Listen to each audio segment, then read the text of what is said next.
Everybody, welcome back to Duo Planet, the channel where we talk all things media. How's you doing? How's doing well? And today, guys, as always, I'm joined by my fellow co-host Astro, Hello, everybody. and we are going to be reviewing episode 6, titled Requiem of season 2 of Daredevil Born Again. We just finished watching it, and it was a doozy. So Will will do his breakdown, and then we'll see what our thoughts are as we go on. So, wow. Okay.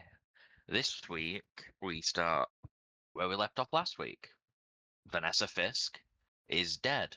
Ding dong, the bitch is dead.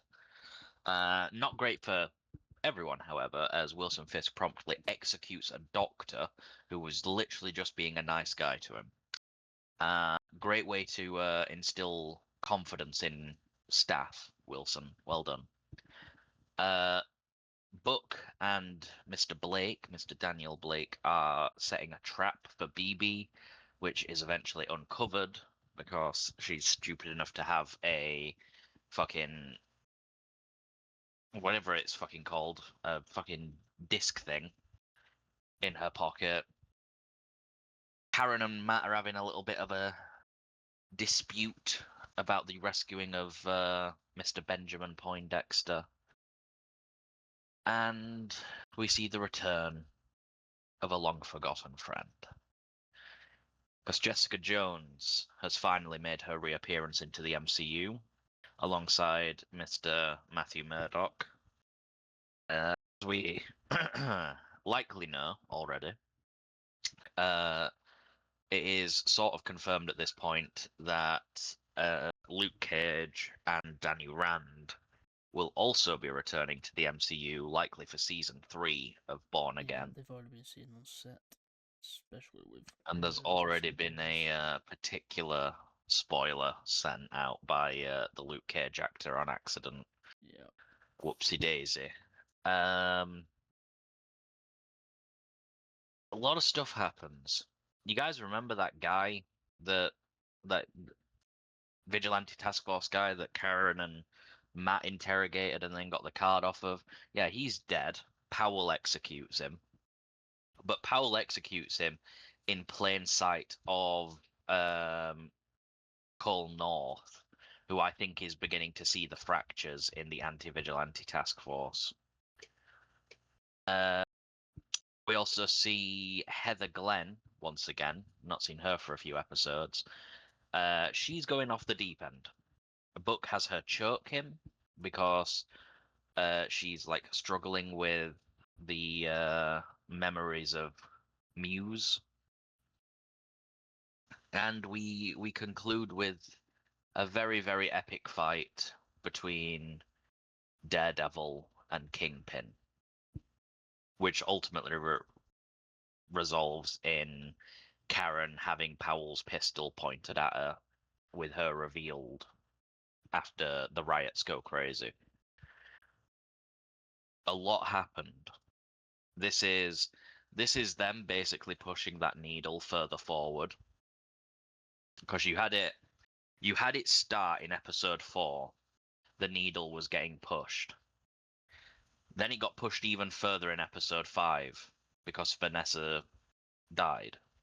And now it's been pushed further forward here because Fisk is losing control and he refuses to let that happen. Uh, I mean, yeah, it was a lot of interesting things. We also see the return of Mr. Matthew Lillard as Mr. Charles, who Wilson Fisk has now betrayed and is now going to the governor of New York to take Fisk down, it seems. Overall, really good episode. Well written. Scenes of rebellion were shot very well. The use of color in this show is fantastic, but I said that especially that red light shining. when they turn the like projectors on to project the confession tapes was really good. The use of sound during Jessica Jones's first appearance when she's protecting her daughter also really, really good. Also, Jessica Jones's powers are on the fritz after she's given birth, which is interesting to say the least. A lot of stuff, lot of stuff. Uh, Great acting by much of the cast this time around. Uh, Outstanding actor award for this episode goes to Vincent D'Onofrio again. I think Wilson Fisk was the best part of Yeah. this episode. Yeah, I agree. The broken anger inside of him is palpable. A close second would be probably Karen. I think Karen had some pretty good. She's gone back to sort of being that annoyance that she was in Daredevil, where like she's basically contradicting Matt constantly. She wants to kill William Bethel as Bullseye because obviously he killed Foggy, who we also see in this episode. We see him, Wesley, and Vanessa through flashbacks. Um, and yeah, I mean, we already know by now the music in this show is fantastic. Oh yeah, definitely. The acting is quickly, rapidly progressing into some of the best in the MCU. I don't remember the last time MCU show got consistent 9 out of 10s on IMDb, but the last 3 episodes of Born Again have. Mm. Like Born So Again's that's been getting a lot of high praise. this season is much better than the first season. Yeah. The first season lost a lot of the magic of Daredevil. This one brought a lot of it back. Even the actor who plays Bullseye said that I think I don't know what he said. He said something on the lines that season one didn't have the magic, but season two does. Yeah. Which I think season one was them finding their footing, and season one was like them finding out what worked best for them, how it was gonna be, and how it was gonna go. How do you basically continue the Netflix series, but also make it better? And I think season two does that very well. Another interesting note is keen-eyed viewers of the Spider-Man trailer will have spotted that Wilson Fisk is not giving Spider-Man the key to the city. It was in fact Sheila Rivera who is in this show. She is the like secretary or whatever. Which In this kind of is a episode, spoiler, I'm guessing. she's approached by the governor of Manhattan asking has she ever thought about running for higher office, and she's like, I haven't. I couldn't stomach the campaign. And she drops a hint of what if you didn't have to. And I think that perhaps the Spider-Man Brand New Day trailer might have spoiled that aspect of Born Again.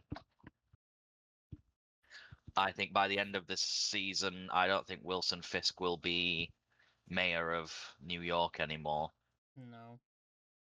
which very, very interesting. Technically, season three of Born Again's gonna be like a little bit of a Defenders series as well, with Yeah, bringing them all I'm back. hoping that they're gonna give each of them like comic accurate looks. I would love Luke Cage back in his actual like yellow and black, Yeah, and then give me Danny Rand in an actual I do want to see like suit. when it comes to Luke Cage, Make Danny Rand they're feel giving like him. Iron Fist instead Well, of we just know that feeling the like end a of fucking ninja. we know by the end of Luke Cage, he's taken over the role of like the head of Harlem to make sure crime in Harlem is controlled. So he takes over so that it doesn't go out of control. So, and in that trailer, he's wearing a suit, that is reminiscent of one from the comics. I'm gonna guess that he is the father of Jessica Jones's daughter. Most likely. That baby And do be light skinned. I do And as think such, biologically, I am inclined to believe that the father is of the darker persuasion. And the only darker persuasion character I know of that is going to be returning it's also is your boy interesting. Luke Cage. It's also interesting how it's interesting how she how her powers are acted up after she had the kid. I'm Like sure they're they'll on the find fritz. they'll explain it. I doubt they'll explain it here, Same. but they'll explain it It's eventually. interesting. I know we're getting how many episodes are left? Two. 2. So we'll find out. Yeah. I'm hoping that when they bring Danny Rand back, that they do actually treat him like a mortal weapon rather than just some guy that knows kung fu. If I have to hear him once, so I know his last season ended him with both hands glowing. He had finally unlocked both hands, and he was holding guns. Yeah. I actually went back. I hope they kind of retcon it. I went back and looked at that, and I was like, "Oh, I hope that they keep him with the two hands." I just don't like why is he now a Western? Well, it's the thing of the Iron Fist is more like a title rather than that's the only thing that they have. Yeah. Like they can channel the energy anywhere. It's all about the chi. Like So Iron Fist can technically empower his kicks as I well. do hope that he gets the suit. I'm hoping for some like Daredevil slash Spider-Man level of fight scene choreography, like like Shang-Chi level of choreography. Yeah. I'm hoping that we can see him like Well, actually like we know that using Spider some Man's gonna have that mystical because power. Spider Man's director is Shang Chi's director. Give him some sort of mystical like power to him because he's a mystical character. I mean, he's got a fist that can literally deflect bullets if he wants to. But this episode has excited me for potential future things. And I am noticing that like licensing is preventing some of the cooler potentialities from happening. Yeah. Because in one particular scene, it would have been really cool if like Fisk had like gone to punch Matt and a web had stopped him, and then you'd got like a not so Licensing's fast weird Willie. because like I think the thing is any other character can show up. Of Spider-Man can't Spider Man's the only one who can't. because fucking licensing. Fuck you, Sony, Plus, I basically. get why he couldn't this season because they were filming Brand New Day, which is fair. But it's also a thing of Sony, do us a favor. Can you like let Marvel use Spider-Man in other stuff, please? Even in TV Here's, show form. here's an interesting idea, Sony. Why don't you sell the rights to Spider-Man to Marvel and recoup the loss that you made purchasing Bungie? That's a great idea. Take the 10 billion because the character is worth that much and recoup some losses from failed Which means that they investments. lose every other character connected to him. I'd say worth it. Yeah, Marvel finally get Marvel would have full control over their like roster then, and they could do all the cool stuff that people have been wanting. But rating. What would you um rate episode 6 of Daredevil Born Again? personally 10 out of 10. I really enjoyed this episode. I thought it was action packed from start to finish. It we're seeing the rebellion finally grow. We're seeing uh characters show their true selves more, and I think yeah, 10 out of 10. You?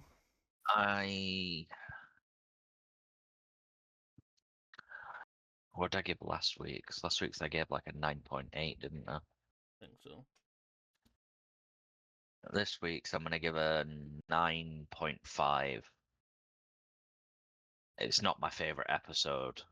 Last week's is still my favorite episode. My rating could change depending on Actually, I think Gloves Off is still my favorite episode. my rating could change depending on what the next 2 episodes bring. But I think 9.5, I think it's serviceable. There's a little bit of drought with like the BB storyline. Mm. It's not particularly interesting because you kind of already know what's going on there. But other than that, it was perfectly fine. Yeah. Anything else? No, nothing Right, else. everybody, we hope you did enjoy today's review of Daredevil Born Again. Go to the comments down below, let us know what you thought of the episode. Are you enjoying this season? Are you not? Are you excited for season 3? Let us know down below. Hope everybody did enjoy. I've been one of your hosts, Slasher, I've been your other host, Azteral. and we'll see you on the next one. Bye for now. Bye for now. Forget 1,000 things every day, pal. Make sure this is one of them. It's over, Anakin!